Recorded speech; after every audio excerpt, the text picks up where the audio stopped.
Jack TV, terkini dalam informasi.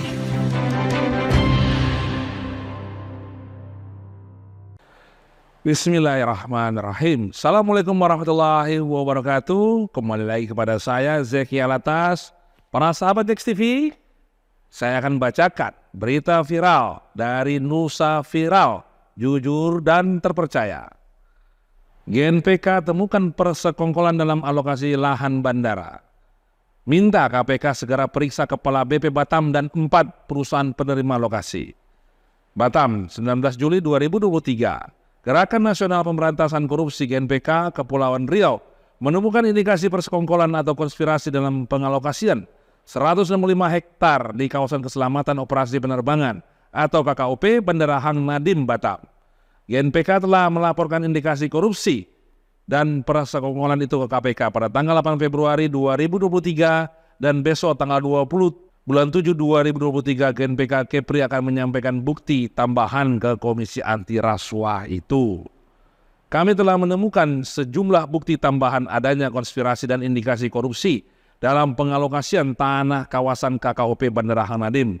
Setelah kami melakukan investigasi dan berupaya menghubungi pihak penerima lokasi, namun fakta yang kami temukan semakin terbuka adanya konspirasi yang memperkuat petunjuk adanya tindak pidana korupsi dalam alokasi tersebut. Wah, luar biasa nih, ya. Kalau memang ini benar-benar, ya, dugaan ini bisa terbukti, ya, mempunyai 2 alat bukti yang cukup, ya pastilah Kepala BP Batam ini dipanggil dan diperiksa. Baik, saya lanjutkan, sahabat XTV.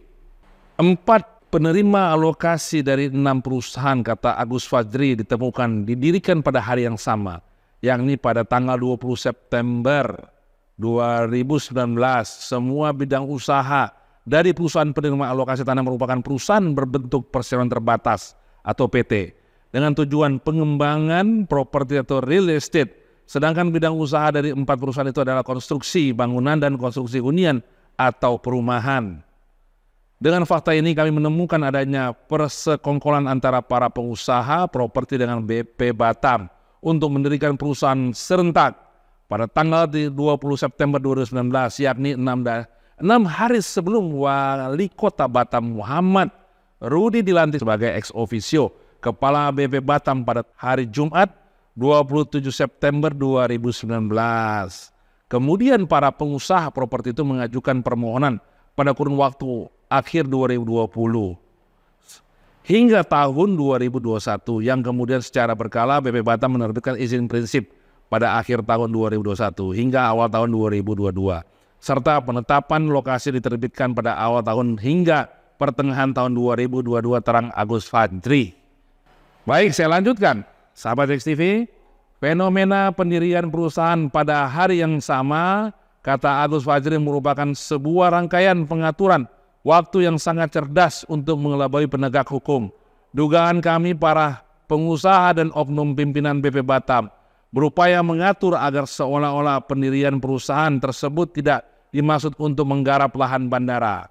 Tetapi sebenarnya yang terjadi, perusahaan didirikan untuk menggarap lahan bandara yang masih berada di area rencana induk bandar udara atau RIBU Hang Nadiem yang keseluruhan luasnya 1.762 hektar sebagai suatu kesatuan, ucap Agus Fajri. Agus Fajri menjelaskan PT Cakra Jaya Propertindo menerima alokasi tanah seluas 20 hektar. Perusahaan itu beralamat di kawasan industri Tunas Blok 1A nomor 10. PT Prima Propertindo Utama menerima alokasi tanah seluas 80 hektar. Office Grand Batam Mall lantai PM2 atau gedung parkir. PT Batam Prima Propertindo menerima alokasi tanah seluas 15 hektar beralamat di kawasan industri Tunas Blok 1A nomor 10, dan PT Citra Trinusa Prakasa menerima alokasi tanah seluas 50 hektar beralamat di Menara Area Tagar 1706 Herbor by Downtown Jalan Duyung. Satu perusahaan yang di PT Prima Propertindo Utama menerima alokasi tanah seluas 80 hektar yang beralamat Jalan Pembangunan Grand Batam Mall. Manajemen Office Grand Batam Mall lantai PM2 atau gedung parkir telah menggarap lahannya untuk membangun pergudangan dan properti lainnya. Beberapa kali sejumlah wartawan menghubungi seorang penanggung jawab yakni Doli namun tidak menggubris pertanyaan dari wartawan. Sementara 3 perusahaan lainnya diduga sebagai spekulan tanah karena belum menggarap lahan yang diterimanya dan saat ini disebut masih menunggu investor. Kronologis tindak pidana. Di dalam laporan GNPK Kepri dijelaskan kronologis tindak pidana pengalokasian tanah diawali pada tanggal 19 Juli 2021 di mana Badan Pengusaha BP Batam, Perdagangan Bebas dan Pelabuhan Bebas KPBPB Batam melakukan penandatanganan awal Head of Agreement kerjasama pengelolaan desain pembangunan pembiayaan, pengalihan pengoperasian dan pemeliharaan Bandar Hang Nadim Batam dengan konsorsium Angkasa Pura Airport, Incheon International Airport Corporation, PT Wijaya Karya Tbk Perseroan Wika selaku pemegang lelang pengadaan badan usaha pelaksanaan proyek kerjasama pemerintah dengan badan usaha KPBU Bandara Internasional Hang Nadim Batam dengan masa pengelolaan 25 tahun. Wah, kalau memang ini semuanya dapat dibuktikan dan diduga sudah ada ya indikasi atau konspirasi apa yang telah disampaikan tadi, ya berarti dari KPK ya pastinya harus segera menindaklanjuti laporan tersebut agar adanya kepastian hukum. Jangan sampai kalau memang sudah terpenuhi 2 alat bukti yang cukup, tetapi orang-orangnya ini ya yang diduga ini tidak dipanggil, tidak diperiksa, ya nanti pada kecewa semuanya. Yang diberitakan oleh Nusa Viral ini ya, GNPK melaporkan ya kepada KPK kalau memang unsur-unsurnya terpenuhi dan diduga memang ada indikasi apa yang dilaporkan tersebut, ya saya harapkan juga kepada KPK dapat profesional ya melakukan azas praduga tidak bersalah. Intinya secara substantif mereka dapat dipanggil ya, dapat diperiksa apabila ya unsur-unsurnya terpenuhi, sudah mempunyai alat bukti yang cukup ya untuk memeriksa mereka atau memanggil. Karena agar adanya ya kepastian hukum dari siapa? Ya dari yang melaporkan.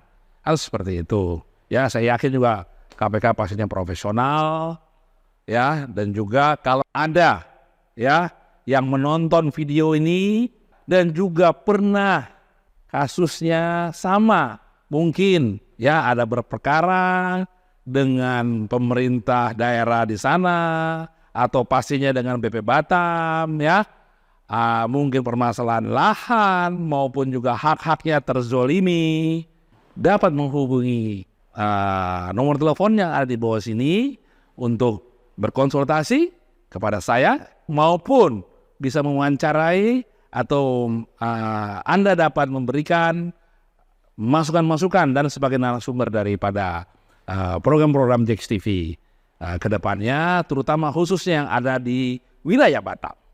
Demikian, sahabat JEX TV. Terima kasih. Salam JEX TV.